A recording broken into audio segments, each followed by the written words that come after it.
rare night alone. I'd bought a new dress, scheduled a haircut. At 5:30 Jackson called. Client emergency. The Henderson audit is a disaster. I can't get away. My disappointment curdled into something darker when I called his office 10 minutes later, only to have his assistant tell me he'd left at 4.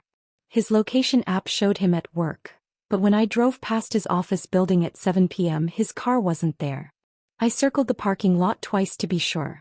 That night I put Emma to bed and then did something I'd never imagined doing. I searched his car. Nothing unusual in the glove compartment or center console. But wedged under the passenger seat was a receipt from Jackson's Bar and Grill, time-stamped 5:45 p.m. 2 drinks. The same night he was supposedly stuck at work. When he came home at 10:30 I pretended to be asleep. He didn't try to wake me. The next morning, Anna arrived to find me red-eyed from a sleepless night. She worked quietly, her expression softer than usual, almost sympathetic. Did she know something I didn't? Then came today, laundry day. The basket of Jackson's work shirts. The routine task of checking pockets before washing. And there it was, the lipstick stain that couldn't be explained away by any business meeting.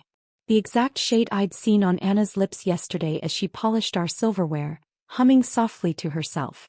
Now sitting on the cold laundry room floor, I held the evidence of betrayal between trembling fingers. The home I'd built, the life I'd chosen, the family I cherished. It was all balanced on the edge of a knife. And I had to decide whether to grasp the blade or let everything fall. I waited 3 hours with that shirt laid out on the kitchen table, the crimson smudge facing upward like an accusation. Emma napped peacefully upstairs, unaware that her mother was rehearsing confrontation scenarios in her mind. When Jackson's key turned in the lock at 6:15, my hands were steady, but my heart hammered against my ribs. "Hey Lil," he called out, his voice carrying that forced cheerfulness I'd come to recognize. "Something smells good." The lasagna I'd prepared earlier sat forgotten in the oven. I remained silent as his footsteps approached the kitchen. He appeared in the doorway, loosening his tie, his smile faltering when he saw my expression. "What's wrong?" His eyes followed mine to the shirt on the table. Something flickered across his face, panic quickly masked with confusion. "I was doing laundry," I said, my voice surprisingly calm. "Found something interesting." Jackson stepped closer, examining the lipstick stain with exaggerated surprise. "Huh. That's weird." "Is it?" I leaned forward. "Because it looks exactly like the shade Anna wears." The transformation was immediate, concern morphing to defensive anger. "Are you serious right now? You think I'm involved with our housekeeper?" His indignation was almost convincing. "Almost. I'm not accusing, Jackson. I'm asking." He ran a hand through his hair, his nervous tell since college. "This is ridiculous. Anna bumped into me last Tuesday when we were both in the hallway. She was carrying a stack of your sweaters and I grabbed her arm to steady her. That's probably when it happened." The explanation was detailed, specific, too perfect. My stomach sank.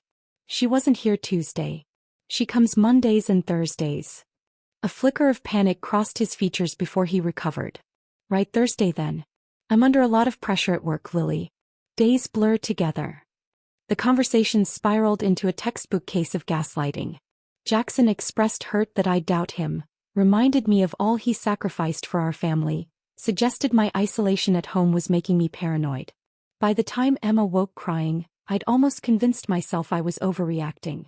Almost. Monday came but Anna didn't. Her phone went straight to voicemail. When she didn't show Thursday either, I called our neighbor Susan. "Haven't heard from her," Susan said. "Family emergency maybe? She's usually so reliable." 2 weeks passed. Anna vanished completely. No calls, no explanation. Jackson never mentioned her absence, which spoke volumes. The tension in our house thickened, conversations reduced to logistical exchanges about Emma's schedule and household needs. Then came the day at Valley Medical Center. Emma had developed an ear infection, and I sat in the pediatric waiting room, bouncing her feverish body gently on my lap. A familiar figure emerged from the adjacent obstetrics department, moving slowly, one hand resting protectively on her slightly rounded belly. "Anna." Our eyes locked across the waiting room. Her face drained of color. Before I could move, she hurried toward the exit, but not before I noticed the changes. The fuller face, the tentative way she walked. I knew those signs intimately from my own pregnancy. It took 3 days to track her down. She'd moved from her apartment, but Susan reluctantly provided her mother's address after I invented a story about Anna forgetting important tax documents at our house. The modest duplex was across town, in a neighborhood where porches sagged and chain-link fences protected patchy lawns.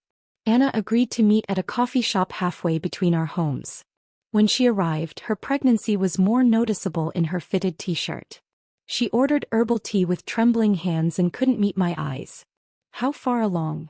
I asked after painfully awkward small talk. "For months," she whispered. The timeline aligned perfectly with her